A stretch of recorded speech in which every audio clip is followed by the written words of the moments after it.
नमस्कार मित्रांनो, आज आहे 19 एप्रिल. अक्षय तृतीयाच्या खूप खूप शुभेच्छा. मित्रांनो, कामामुळे आजचा एपिसोड थोडा उशिरा येईल. आज संडे असून सुद्धा एपिसोड आलाय आणि धमाकेदार एपिसोड आहे मित्रांनो. आजचा खूप मोठा खुलासा होणार आहे.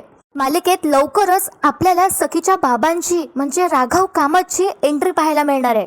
कान्हाच्या हाती आता एक पुरावा लागलाय. त्याच्या हाती एक असं वॉलेट सापडलंय ज्यामध्ये राघव कामतचा पासपोर्ट साईज फोटो आहे, तो पण आत्ताचा. राघव कामतची परत एंट्री बघायला खूपच मजा येणार आहे. त्याचबरोबर मित्रांनो, ही जी मनस्विनी आहे ही कान्हाच्या मित्राला म्हणजे किरणला किडनॅप करते आणि त्याला टॉर्चर करते. आता ती किरणला किडनॅप का करते बघूया आजच्या भागात. खूप काही दाखवलं आजच्या भागात मित्रांनो, तर एपिसोड अजिबात मिस करू नका आणि स्किप करू नका. शेवटपर्यंत नक्की पहा. आणि मित्रांनो, जे चॅनलवर नवीन असतील त्यांनी चॅनलला सबस्क्राईब करा, नाहीतर काय होतं व्हिडिओ दिसत नाही. तर सुरू करूया आजच्या भागाला. आजचा भाग सुरू होतो. रात्रीची वेळ असते आणि ही जी मनस्विनी आहे ही पार्किंग मध्ये तिच्या गुप्तहेराला भेटायला जाते. तर तिचा जो गुप्तहेर आहे तो आता कारमध्ये बसतो आणि ही मनस्विनी समोर ड्रायव्हिंग सीटवर बसली असते. ती आता त्या माणसाला म्हणते तिच्या, काय रे, तू पाठवलेला व्हिडिओ पाहिला मी, पण काय होतं त्यात? मित्रांनो, तुम्हाला आठवतंय मागे कोणीतरी रेकॉर्ड करत होतं किरणला, सचिनला आणि राजेश मामाला. तर ही सरकार ही मनस्विनी त्याबद्दलच बोलतीये. त्यावर आता ह्या मनस्विनीचा गुप्तहेर तिला म्हणतो, काय मग सरकार, कसा वाटला व्हिडिओ? त्यावर आता ही मनस्विनी उलटच बोलते आणि त्या गुप्तहेराला म्हणते, मस्त, बढियाच. पॉपकॉर्न आणि रिक्लायनर चेअर असती ना तर मज्जाच आली असती. काय रे, चित्रपट होता का तो? आवडला का विचारायला? काय होतं रे त्या व्हिडिओ मध्ये? आता हा मनस्विनीचा गुप्तहेर गपचूपपणे सगळं ऐकत असतो. पुढे ही मनस्विनी म्हणते, तो दीड दमडीचा राजेश आणि तो फ्रॉड करणारा तो सचिन हे एकत्र उभे आहेत. एवढंच होतं त्या व्हिडिओ मध्ये. पुढे आता ही मनस्विनी म्हणते त्या गुप्तहेराला, मी तुला कान्हाचा मित्र किरण त्याला फॉलो करायला सांगितलं होतं, तू काय केलंस त्या किर्लोस्करच्या ऑफिस मध्ये?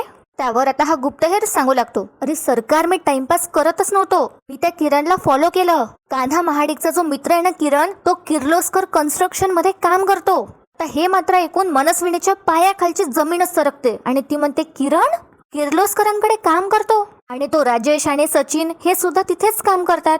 पुढे आता ही मनस्विनी स्वतःला म्हणते, त्या कान्हाचा त्या थेरड्या राजलक्ष्मी सोबत काही कनेक्शन आहे का? आणि बघा मित्रांनो काय होतं. पुढे हे दोघं जण सचिनला भरपूर पैसे देणार आहे आणि सचिन या सरकारसाठी परत आता कामाला लागणार आहे आणि तो किर्लोस्कर कन्स्ट्रक्शन मध्येच जासूसी करणार आहे आणि हिला माहिती देणार आहे. असं तर इथे काय होतं, सीन शिफ्ट होतो. कान्हा त्याच्या मित्राला भेटायला गेला असतो किरणला. किरण कान्हाला म्हणत असतो, अरे कान्हा, तू काय सांगतोयस ना, काही कनेक्शनच नाही लागत आहे. अरे ते खोटे पोलीस कसे काय येऊ शकतील? तर कान्हा म्हणतो, का नाही येऊ शकत? मी आता जे काही बोलतोय किरण ते लॉजिकली नाही बोलत, तुला असं वाटतंय का? ते मी सगळी चौकशी केली आहे. मी त्या गोरेगाव पूर्व पोलीस स्टेशन मध्ये सुद्धा गेलो, त्यांना विचारलं असा नावाचा कोणी माणूस आहे का, तर ते चक्क म्हणालेत की भरत भालेराव नावाचा कोणीच नाही इथे. आणि इथेच काय, मुंबईतल्या कुठल्याच पोलीस स्टेशन मध्ये काम करत नाही, पोलीस चौकीत. आता कान्हा सुद्धा थोडा फ्रस्ट्रेट झाला असतो. किरण म्हणतो, मग तुला काय म्हणायचंय कान्हा, काय अर्थ आहे याचा, काय अर्थ काढायचा? त्यावर आता कान्हा म्हणतो, अर्थ सरळ आहे, हा खोटा पोलीस सरकारचाच माणूस होता. पण आता किरणला मात्र हे खोटच वाटतं आणि किरण म्हणतो, अरे देवा, सरकार जिवंत आहे अजून आणि हे सगळं ती बाहेरून ऑपरेट करते. त्यावर कान्हा म्हणतो, एक्झॅक्टली, माझा जो अंदाज आहे ना तो खरा होता. ती सरकार आहे ती सहजासहजी मरणार नाही इतक्या. पुढे आता कान्हा किरणला म्हणतो, किरण, आपल्याला एकीने त्या सरकारला शोधून काढायला हवं लवकरात लवकर, कारण तिचं असं बाहेर फिरणं आपल्यासाठी घातक आहे. शिवाय आता इतकं सगळं झाल्यानंतर सगळेच पत्ते ओपन झालेत आणि शिवाय तिचा कामत फॅमिली आणि स्पेशली माझ्यावर जास्तच राग आहे. पुढे आता कान्हा म्हणतो किरणला, ती बाई जखमी वाघीण आहे, लवकरच आता मोठा डाव खेळेल बघ ती. तर आता किरण सल्ला देतो कान्हाला आणि म्हणतो, मग तुझा आताच त्या कामत हाऊस मधून बाहेर पडणं योग्य नाही आहे का? त्यावर कान्हा म्हणतो, नाही नाही, आता नाही, सध्या ती वेळच नाहीये. आता किरण कान्हाला डायरेक्टच विचारतो, मग तू तिथून केव्हा बाहेर निघणार आहेस, केव्हा बाहेर पडणार आहेस? त्यावर कान्हा म्हणतो, जोवर मी सखीला सत्य सांगत नाही माझ्याबद्दल तोपर्यंत तिला मी हे सत्य सांगणार की मी कान्हा महाडिक नसून कबीर देवदत्त किर्लोस्कर आहे, तोपर्यंत मी त्या घरातून बाहेर जाणार नाहीये. पुढे आता कान्हा सांगू लागतो किरणला, खरं तर काल आम्ही दोघे जेव्हा बाहेर पडलो होतो तेव्हा मी सांगू शकलो असतो तिला, पण मला संधीच नाही मिळाली आणि आता हे एवढं सगळं झालं म्हटल्यावर मी सांगणं बरोबर नाहीये. सखीला आत्ताच तिची आई मिळाली आहे. त्यावर आता किरण म्हणतो, तुझं बरोबर आहे रे, पण किमान सखीला सरकार जिवंत आहे हे तरी सांग. तर कान्हा म्हणतो, नाही नाही, अरे सखी पॅनिक होईल. आणि सखीच काय तिची आई तेजस्विनी त्या सुद्धा पॅनिकच होतील. बरं झालं मित्रांनो कान्हाने सांगितलं नाही, नाहीतर तेजस्विनी नाही म्हणजे सरकारच अलर्ट झाली असती, कारण ती सरकार यांच्या घरीच आहे. असो आता इथे काय होतं, कान्हा पुढे किरणला म्हणतो, एवढ्या वर्षांनी दोघी मायलेकी एकत्र आल्यात, सुखाने 4 क्षण म्हणजे घालवतायत, आणि जर मी आता त्यांना हे सगळं सांगितलं दोघीही घाबरतील. नको किरण आता नको सांगायला. पुढे आता कान्हा म्हणतो, त्यापेक्षा मीच सरकारला शोधून काढतो. फक्त त्यासाठी त्या खोट्या इन्स्पेक्टर म्हणजे त्या भरत भालेरावला शोधून काढायला हवं. मित्रांनो इथे आता सीन शिफ्ट होतं. सखी आता तिच्या आईच्या खोलीत आली असते आणि ती हाक मारते, आई अगं कुठे आहेस. आणि आपल्याला तर माहितीच आहे, सुरुवातीलाच आपण बघितलं की ही सरकार तिच्या गुप्तहेराला भेटायला गेली आहे. सखीला आता थोडी काळजीच वाटू लागते कारण तिथे कोणीच नसतं. त्यानंतर सखी आता कपाट वगैरे उघडते ज्यामध्ये मनस्विनीने तिचा फोन लपवलाय, आणि तिने मनस्विनीसाठी सगळ्या साड्या वगैरे आणून ठेवल्या असतात, पण तिचं लक्ष फोनकडे जातच नाही. त्यानंतर सखी कपाट बंद करते आणि पटकन तिचा फोन घेऊन खोलीच्या ती बाहेर जाते. इथे आता आपल्याला दाखवलं जातं की ही मनस्विनी त्या गुप्तहेरासोबत डिस्कशन करत असते आणि ती म्हणत असते, तो किरण आणि कान्हा इतके चांगले मित्र आहे, पण किरण किर्लोस्करांकडे काम करतो आणि कान्हा कामतांकडे. म्हणजे 2 चांगले मित्र एकाच वेळी एकमेकांची रायव्हल असणाऱ्या कंपनीत कसं काम करू शकतात. पुढे आता ही मनस्विनी म्हणते, याचाच अर्थ कान्हाचा काहीतरी कनेक्शन असणार आहे त्या किर्लोस्कर कन्स्ट्रक्शन कंपनी सोबत. पुढे आता ही म्हणते, कान्हा, किर्लोस्कर आणि किरण या तिघांचा एकमेकांशी काय संबंध आहे हे शोधून काढलंच पाहिजे. त्यावर आता हिचा गुप्तहेर म्हणतो, पण कसं सरकार, तो कान्हा तर त्याचं तोंडच उघडणार नाही, खूपच हुशार आहे तो. तर आता ही मनस्विनी हे ऐकून ताड्या वाजवू लागते आणि तिच्या गुप्तहेराला म्हणते, वाह तो हुशार आहे आणि तू मूर्ख आहेस. काय रे, इतकी वर्ष तू माझ्यासोबत काम करतोस तरी सुद्धा तुला अक्कल नाही आहे का. अरे या सगळ्यात आपल्याला त्या कान्हाला इन्व्हॉल्वच करायचं नाही आहे, त्याला माहीतच नाही पडू द्यायचं. काय ना, त्याने जेव्हा माझा भूतकाळ शोधून काढला ना तेव्हा त्याने मला थांब पत्ता सुद्धा लागू दिला नाही. आता बारी माझी, आता माझी वेळ आहे. त्या कान्हाला गाफील ठेवून त्याची कुंडली उखरून काढायची. आणि जगासाठी मनस्विनी मेली आहे, त्यामुळे सखी काय, तो कान्हा काय आणि घरातले सगळे रिलॅक्स्ड आहे. शत्रूला गाफील ठेवून हल्ल्याची तयारी करायची. आणि त्या किरणला संशय येता कामा नये. त्याला जर संशय आला तर तो कान्हाला अलर्ट करेन, आणि तेच आपल्याला नकोय. त्यावर आता या मनस्विनीचा गुप्तहेर तिला म्हणतो, सरकार पण तुमच्या डोक्यात नेमकं काय चाललंय, काय शिस्त आहे, आपलं प्लॅन ऑफ ऍक्शन काय असणार आहे. त्यावर आता ही मनस्विनी त्या माणसाला म्हणते, तुला कशासाठी हायर केलं रे. सगळ्यांची उत्तरं जर मलाच द्यायची आहे तर मी तुला हायर कशासाठी केलंय असं म्हणत ती चिडतेच थोडी त्या गुप्तहेरावर. त्यानंतर ही स्वतःच प्लॅन सांगते आणि म्हणते, ऐक, पैसा, सत्ता आणि नियंत्रण ह्या 3 गोष्टी जर आपल्याकडे असतील ना तर आपण कोणाकडून काहीही करून घेऊ शकतो. आता फक्त साम दाम दंड भेद हेच आपलं हत्यार असणार आहे. पुढे ही मनस्विनी सांगू लागते त्या माणसाला, तू जो व्हिडिओ पाठवलास ना त्या व्हिडिओ मध्ये ते 2 युजलेस माणसं आहेत ना, तो राजेश आणि तो सचिन. तो राजेश तर नाही पण सचिन जो आहे ना तो स्वार्थी आहे, त्याला ना पैशाचीच भाषा समजते. आणि आता या मनस्विनीला फ्लॅशबॅक होतं आणि तिला आठवतं की कसं त्याने चांगलं पॅकेज मिळालंय म्हणून रेजिग्नेशन दिलं होतं त्या कामतांच्या कंपनीकडून. त्याने किर्लोस्करांची कंपनी पैशांसाठीच जॉईन केली होती. तर बघा मित्रांनो काय होतं, ही जी मनस्विनी आहे ही तिच्या गुप्तहेराला सांगते, तू एक काम कर, त्या सचिनला पैशाचा आमिष दाखव आणि त्याला हाताशी घे, त्याच्याकडून सगळी माहिती मिळव. बघू तरी आता त्या कान्हा महाडिकचं त्या राजलक्ष्मी सोबत आणि तिच्या कंपनी सोबत किर्लोस्कर कन्स्ट्रक्शन सोबत काय संबंध आहे ते. त्यावर हिचा गुप्तहेर तिला म्हणतो, हो सरकार ठीक आहे, आता त्या कान्हा महाडिकचा इतिहास आणि भूगोल लवकरच तुमच्या समोर असेल. त्यानंतर ही मनस्विनी त्याला निघायला सांगते. पण मित्रांनो आता कान्हाचा भूतकाळ समोर आल्यावर खूप मोठा धमाका होणार आहे हे तर नक्कीच. आणि समोरचे एपिसोड सुद्धा खूपच इंटरेस्टिंग आहे, की खुलासा होणार आहे मित्रांनो, तर शेवटपर्यंत बनून राहा. इथे आता काय होतं, ही मनस्विनी आता कारमध्येच अशी मान टाकते आणि विचार करत असते. तितक्यात तिला सखीचा फोन येतो आणि तिचे एक्सप्रेशन्स असतात मनस्विनीचे जीवार आल्यासारखेच असतात तिचे एक्सप्रेशन्स. तरी ती फोन उचलते सखीचा, तिला माहिती आहे तिला सहन करावंच लागेल. फोन उचलल्याबरोबर आता ही मनस्विनी तिच्या ऍक्टिंग मध्ये येते आणि म्हणते, हा सखी बाळा बोल ना. सखी विचारते, अगं आई कुठे आहेस तू. तर ही मनस्विनी खोटारडी ही सांगते की मी देवळात आले होते गो आपल्या सर्वांसाठी प्रार्थना करायला. तर आता सखी म्हणते, अगं मग एकटी का गेलीस, मी आले असते ना सोबत. त्यावर आता ही मनस्विनी म्हणते, अगं सखी 11 वर्ष झाली आहेत, मी त्या अंधाऱ्या खोलीत होते तर काही संपर्कच नव्हता जगाशी, म्हटलं जरा बाहेर जाऊन यावं, त्या निमित्ताने गाडी चालवावी. आणि अगं तू हा मला जो फोन दिलाय ना नवीन, तो मला नीट चालवताच नाही येत. ह्या 11 वर्षात सगळं किती बदललंय. मग मित्रांनो, हिला गाडी बरी चालवता येते. असो, तर आता ही तेजस्विनी म्हणजे ही मनस्विनी म्हणते सखीला, त्यामुळे ना फोन करायचं राहूनच गेलं. तर आता सखी म्हणते, डोंट वरी, तू घरी आलीस की मी तुला सगळं शिकवेल. आणि जीवर आल्यासारखंच ही मनस्विनी फोन कट करते आणि ठेवून देते. इकडे आता दुसरीकडे सखी फोन कट केल्यावर जो नंबर सेव्ह असतो आई नावाने, त्या नंबरकडे बघते आणि म्हणते, आईचा नंबर मी पहिल्यांदा आई असं म्हणून सेव्ह केलाय. किती भारी फिलिंग आहे हे. आधी हे सगळं स्वप्नवतच वाटायचं, पण आता सगळं छान वाटतंय, सगळं खरं वाटायला लागलंय. सखी बिचारी खूपच खुश असते. इथे आता काय होतं मित्रांनो, दुसरा दिवस असतो आणि सकाळीच सखी तिची आई म्हणून या मनस्विनीला नेल पेंट लावून देत असते. मस्तपैकी छान असा नेल आर्ट करून देत असते. तर आता ही मुद्दामच नाटकं करत म्हणते मनस्विनी, अगं सखी, याची काय गरज आहे, याची आवडच नाही राहिली आता. अगं मी जशी आहे तशी बरी आहे ना. तर ही मनस्विनी तिच्या बहिणीची सुद्धा खूप मस्त ऍक्टिंग करत आहे. असो, तर आता सखी म्हणते, अगं आई, तू आठव ना पूर्वी कशी राहायचीस. अगं तू तेजस्विनी कामात आहेस आणि आता ना काळानुसार तू कूल राहा, मॉडर्न राहायला हवं. आता बघ ना, आज कसा मी तुला स्मार्टफोन शिकवला, आज नेल आर्ट, आणि उद्या आपण पेडिक्युअर करायला जाऊ. ठरलं. तर आता ही मनस्विनी मुद्दामच म्हणते नाटकं करत, काय ग ते काय असतं. तर सखी छान पैकी अशी हसते आणि म्हणते, अगं माझी भोळी आई, आणि ती लाड सुद्धा करते या मनस्विनीचा आणि म्हणते, ते तुला उद्या कळेल. तर ही मनस्विनी आता म्हणते, नको ग, नको काहीच. कारण तिला बरोबर माहितीये की जर खरी तेजस्विनी असती तिने सुद्धा असंच केलं असतं, असंच म्हटलं असतं.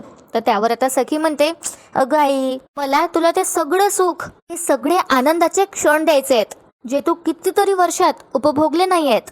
आणि अगं आई, या गेल्या काही वर्षात तू किती गोष्टी मिस आउट केल्या असतील आणि मला आता त्याची सगळ्याची कसर भरून काढायची आहे. प्रॉमिस. बघा मित्रांनो काय होतं. आता हे ऐकून दाभाडे मावशी आणि जानू येते तिथे. खरं तर त्या खऱ्या तेजस्विनी कामातला भेटायला आल्या असतात, पण तिथे असते मनस्विनी. असो, आता काय होतं, दाभाडे मावशी आल्याबरोबर म्हणतात तेजस्विनीकडे बघत, म्हणजे ह्या मनस्विनीकडे बघत, खूप बरं वाटलं तुला बघून. आणि दाभाडे मावशी एकदम मिठी मारते या मनस्विनीला, पण हिच्यात ते जिवार येतो. पण ऑफकोर्स ते दाखवू नाही शकत. त्यानंतर दाभाडे मावशी विचारतात, कशा आहात. तर आता ही मनस्विनी इमोशनल व्हायचं नाटक करते एकदम आणि म्हणते, मी बरी आहे, तुम्ही कशा आहात मावशी, तुमची तब्येत वगैरे बरी आहे ना. त्यावर दाभाडे मावशी म्हणतात, हो मी बरी आहे. आणि जानू म्हणते आता या मनस्विनीला, लय भारी दिसतायत तुम्ही आता, म्हणजे तुम्हाला सांगतो पिक्चर मध्ये घडलंय ना तसं झालंय, एकदम फिल्मी. असं सगळं ती जानू म्हणत असते. पण आता मनस्विनीला माहितीये की खऱ्या तेजस्विनीला ओळखच नाही आहे कोणाची, कारण ती नव्हतीच इतके वर्ष. म्हणून ती मुद्दामच आता सखीला विचारते, सखी ही कोण आहे. आता सखी ओळख वगैरे करून देते आणि म्हणते ही जानू आहे. त्यानंतर सखीकडे बघत आता दाभाडे मावशी म्हणतात, सखी, कितीतरी दिवसांनी तुझ्या चेहऱ्यावर मी हे समाधान बघतीये आणि इतकं आनंदी मी तुला कधीच बघितलं नव्हतं. आई परत मिळाल्याचा आनंद आहे ना हा. त्यावर आता सखी तिची मान डोलावते आणि हो म्हणते. दाभाडे मावशी आता या मनस्विनीला म्हणतात, खरंच तुम्ही आल्यात, खूप बरं वाटलं तेजस्विनी मॅडम. आता इकडे सगळं झालं ना की लवकर या सखी सदन चाडीत, तुम्हाला सगळ्यांना भेटायचंय. तुमच्या माघारी त्या कपटी मनस्विनीने चाड बडकवण्याचा खूप प्रयत्न केला. हे ऐकल्याबरोबर आता मनस्विनीला खूपच राग येतो, पण ती तिचा राग कंट्रोल करते. पुढे आता दाभाडे मावशी सांगतात, पण सखी आणि कान्हामुळे ती चाड अजूनही तशीच दिमाखात उभी आहे. या दोघांनीच टिकवली ती चाड. आता सखीला थोडंसं कौतुक हे होतं म्हणून ऑकवर्ड होतं. ती म्हणते, मावशी, आपल्याला तर माहितीच आहे की ही जानू एकदम बडबड करायला लागते, काही पण बोलते ती, तर ती तसंच करते. ती म्हणते, अगं खरंय, ह्या दोघांनीच चाड टिकवली आणि त्या चाडीतच या दोघांच्या संसाराची गाडी आहे ना अशी फास्टच पडाली आहे. काय तो चाडीतला रोमॅन्स. त्यावर सखी म्हणते, अगं जानू. त्यावर आता जानू टोमनास मारते सखीला आणि म्हणते, काय ग आई इथे आहे म्हणून लाजते का. त्यावर सखी म्हणते, ए चल मी का लाजू, ती माझीच आई आहे. पुढे आता सखी सांगू लागते तेजस्विनीला, म्हणजे या सरकारला सांगू लागते ती तेजस्विनी म्हणून, की अगं आई, तुला सांगू का, किरण आहे ना एकदम कानाचा जिगरी दोस्त आहे. त्या किरणचं आणि या जानूचं सेटिंग आहे. आता सखी सुद्धा खुलासा करते या जानूचा. आणि बघ आता सखी चिडू लागते जानूला आणि म्हणते, बोल आता बोल. आता जानूचं तोंड बंदच होतं आणि तेजस्विनी म्हणते दाभाडे मावशींना, कशी बोलते ही सखी. दाभाडे मावशी म्हणतात, सखी अगं सेटिंग काय, दोघांचं एकमेकांवर प्रेम आहे असं म्हण ना. सखी म्हणते, हा मावशी तेच ते. आता ही मनस्विनी मनात म्हणते, ओ किरण आणि जान्हवी इंटरेस्टिंग. आणि बघा मित्रांनो, इथे आता सीन शिफ्ट होतो. हा सचिन कामाला लागलाय त्याच्या आणि तो आता सरकारसाठी जासूसी करणार आहे. किर्लोस्कर कन्स्ट्रक्शन कंपनीची सगळी माहिती तो तिला देणार आहे. त्यासाठी तो आता राजेश काकांच्या ऑफिसमध्ये गेलाय. तर मित्रांनो, कान्हाच्या अंडरमध्ये काही कंपनीज असतात आणि काही राजलक्ष्मी माच्या. तर हे दोघेही वेगवेगळ्या कंपनीमध्ये काम करत असतात, पण ते किर्लोस्कर कन्स्ट्रक्शन कंपनीच असते. असो, इथे आता काय होतं, हा जो सचिन आहे हा राजेश मामांच्या ऑफिसमध्ये येतो, कारण तिथेच किरण काम करत असतो आणि याला किरण बद्दलच माहिती द्यायची असते सरकारला. हा मुद्दामच लंच टाइमला जातो आणि राजेश मामांसोबत तो डब्बा खाऊ लागतो. त्यावर आता राजेश मामा विचारतात, सचिन सर, ओ आज तुम्ही परत इथे, तुम्हाला परत फाईल न्यायची आहे का कबीर किर्लोस्कर कन्स्ट्रक्शन कंपनीत? तर हा सचिन खोटं बोलतो आणि म्हणतो, हो हो, काम पण होतं आणि म्हटलं इथलं ऑफिस आणि कॅन्टीन बघावं. हा सचिन आता खूपच प्रेमाने वागत असतो राजेश मामासोबत. हा सचिन म्हणतो, काय हो राजेश दादा, ही सगळी कंपनी त्या राजलक्ष्मी मॅडमच सांभाळतात ना, मग त्यांच्या बरोबर कोणी आहे का? तर आता हे राजेश मामा सांगू लागतात, नाही नाही, कोणीच नाही, त्या सगळा कारभार बघतात. किरण सर असतात त्यांच्या मदतीला, पण ते मॅडमच्या हाताखाली असतात. तर हा सचिन मुद्दामच खोलवर जाऊन विचारतो, त्यांच्या बरोबरीचं कोणी असेल ना, किंवा त्यांच्या वर असेल कोणी, नाही म्हणजे एकट्या सांभाळतायत ते इतकं, आणि त्यांच्या अनुपस्थितीत इतका कारभार कोण सांभाळतो? पुढे आता हा सचिन असं सुद्धा म्हणतो, म्हणजे उद्या समजा त्या जर गेल्यात अचानक, तर हे सगळं साम्राज्य कोण सांभाळेल? तुम्ही विचारा ना राजेश मामा त्यांच्या हाती काम करणाऱ्या त्या किरण सरांना. आता राजेश मामा बघू लागतात त्या सचिनकडे. सचिन म्हणतो, नाही नाही, म्हणजे त्यांनी तुम्हाला सांगितलं तर. आता हा राजेश मुद्दामच असं म्हणतो. त्यावर आता राजेश मामा म्हणतात, म्हणजे सचिन मुद्दामच असं म्हणतो. त्यावर आता राजेश मामा म्हणतात, नाही हो, किरण सर मला सगळंच सांगतात, मी विचारलं तर मला सहजच सांगतील. राजेश मामाचं जेवण झालं असतं, ते तिथून उठून जातात. त्यानंतर आपल्याला समजतं की या मनस्विनीचा जो गुप्तहेर आहे तो सुद्धा तिथेच असतो आणि हा सचिन त्या माणसाला थंब दाखवतो आणि काम झालंय असं सांगतो. तर मित्रांनो, हा सचिन पहिलेपासूनच कसं आहे आपल्याला खूप चांगल्याने माहिती होतं. इकडे आता सीन शिफ्ट होतो आणि ही मनस्विनी मुद्दामच म्हणते, अच्छा म्हणजे सखी किरण कानाचा चांगला मित्र आहे का? सखी म्हणते हो. त्यानंतर ही जी मनस्विनी आहे ही दाभाडे मावशींना म्हणते, मावशी मी डोळे बंद करून सांगू शकते, तो किरण सुद्धा प्रामाणिक आणि सच्चा माणूस असणार आहे, आमच्या कान्हासारखाच. तर सखी मुद्दामच म्हणते, मावशी मला सुद्धा तुम्हाला काहीतरी सांगायचंय, सध्या ना खूप कौतुक चाललंय कान्हाचं. तर ही मनस्विनी सखीचा हात खेचते आणि म्हणते, तू सांगू नकोस हा. आणि ती दाभाडे मावशींना परत म्हणते, मावशी कान्हाचं कौतुक तर मी करेनच ना, त्याने माझ्यासाठी खूप काही केलंय. पुढेही म्हणते, मावशी खरंच सांगू का, मला जर माझ्या मुलीसाठी सखीसाठी मुलगा शोधायचा असता तर मी ना अगदी कान्हासारखाच शोधला असता. आणि ही मनस्विनी मुद्दामच म्हणते, पण त्या देवाचीच कृपा, त्या मनस्विनीने एक काम तरी चांगलं केलं. पुढे आता ही मनस्विनी मुद्दामच माहिती काढून घेण्यासाठी म्हणते, मावशी तो कान्हा चांगलाच आहे, पण मला त्याच्याबद्दल काहीच माहिती नाहीये. तो कुठला आहे, त्याचं घर कुठे आहे, त्याच्या घरात कोण कोण असतं, काहीच माहिती नाही. त्यावर आता सखी सांगते, अगं आई, त्याचे आई वडील तो लहान असतानाच गेलेत, त्यामुळे त्याचं या जगात कोणीच नाही. आणि त्यानंतर तो सखी सुद्धा चाळीतच वाढला. आता मावशी सुद्धा म्हणतात, हो चाळीत त्याने सगळ्यांना लढा लावलाय. जानू आता परत म्हणते, आणि हो आता तुमची लेक त्याची लय काळजी घेते. पुढे आता सखी म्हणते, ती चाड आणि आपलं हे घर एवढंच जग आहे कान्हाचं. पण मित्रांनो, आता या मनस्विनीच्या लक्षात येतं आणि ती मनात म्हणते, डॅम, म्हणजे त्या कान्हाबद्दल कोणालाच काही माहिती नाहीये, म्हणजे त्या कान्हाने पुरेपूर काळजी घेतलेली दिसतीये. पण असं आहे तरी काय त्याच्या भूतकाळात? आता त्या किरणकडूनच काहीतरी माहिती काढावी लागेल आणि म्हणूनच ही जी मनस्विनी आहे ते किरणला किडनॅप करवते. तर मित्रांनो, आजचा भाग इथेच संपतो, पण उद्याच्या भागात आपण पाहणार आहोत की ही मनस्विनी किरणला किडनॅप करणार आहे त्याच्याकडून कान्हाबद्दल माहिती काढून घेण्यासाठी. आणि दुसरीकडे सखीने निर्णय घेतलाय की सगळी प्रॉपर्टी ती तिच्या आईच्या नावाने म्हणजे तेजस्विनी कामतच्या नावाने करणार आहे. पण मित्रांनो, ती सगळी प्रॉपर्टी इनडिरेक्टली या मनस्विनीच्या नावाने होणार, कारण तीच खरी तेजस्विनी बनून फिरत आहे आता पण. त्याचबरोबर कान्हाला चहाच्या स्टॉलवर एक वॉलेट सापडतं ज्यामध्ये खऱ्या राघव कामतचा फोटो असतो, पासपोर्ट फोटो. तर मित्रांनो, सखीचे बाबा जर मालिकेत आले तर खूप मजा येईल आणि पूर्ण स्टोरी 360 डिग्री टर्न घेणार. तर मित्रांनो, तुम्हाला आजचा भाग कसा वाटला मला कमेंट करून नक्की कळवा. व्हिडिओ शेवटपर्यंत पाहण्यासाठी खूप खूप धन्यवाद. व्हिडिओला लाईक करायला विसरू नका.